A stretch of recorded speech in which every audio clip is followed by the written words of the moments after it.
دوای ڕادەستکردنەوەی بنکەی کەیوان لەلایەن هێزەکانی ئەمریکا بە سوپای عێراق ئێستا هیچ هێزێکی بیانی لەسەر خاکی کەرکووک نییە، بۆیە پێشبینی گۆڕانکاری سەربازی لە ناوچەکە لە ئارادایە، چونکە ئێستا جم و جۆڵی چەکدارانی داعش لە سنووری ناوچە کێشە لە سەرەکان تا دێت زیاد دەکات.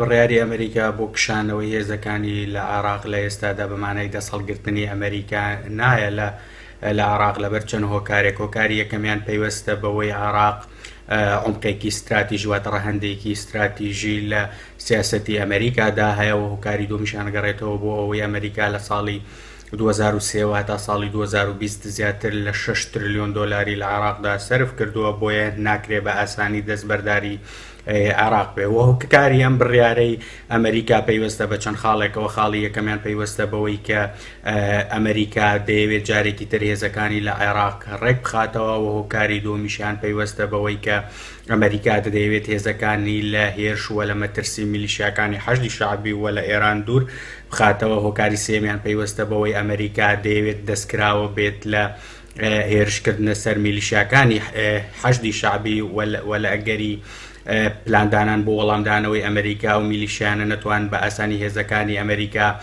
بکەنە ئامانج. هۆکاری چوارەمیشان پەیوەستە بە پرسی وزە و ئابووری عێراقەوە، چونکە لە ماوەی بڕابردوودا کۆمپانیا چینی و ڕووسی و تورکی و ئێرانیەکان دەستیان بەسەر وزە و ئابووری عێراقدا گرتووە، بۆیە ئەمریکا دەیەوێت بە هەر نرخێک بێت ڕێگە لەمە بگرێت و جارێکی کە نفوذ و دەسەڵاتی خۆی لە عێراق زیاد بکات. لە دوای پاشەکشەی هێزەکانی پێشمەرگە لە ناوچەکانی دەرەوەی ئیدارەی هەرێمی کوردستان بۆشایی ئەمنی دروست بووە، بۆیە بە کشانەوەی هێزەکانی ئەمریکا ناوچەکە زیاتر تووشی گرفتی ئەمنی دەبێت و بۆشایی زیاتر دروست دەکات.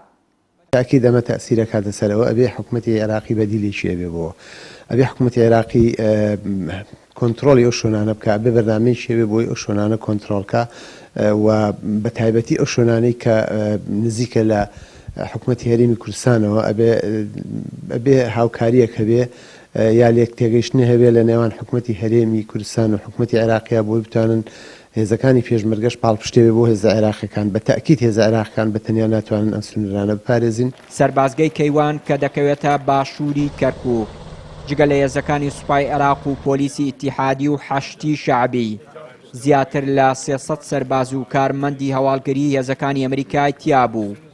مەبەست لەمانەوەیان هاوکاری هەواڵگری و سەربازی بوو بۆ هێزە عێراقەکان. دوای کشانەوەشیان هێزەکانی ئەمریکا لەو سەربازگەیە بە بەهای 1 ملیۆن دۆلار شتومەک و کەلوپەلی سەربازیان ڕادەستی سوپای عێراق کرد. چیانووری کەناڵی ئاسمانی پەیام، کەرکووک.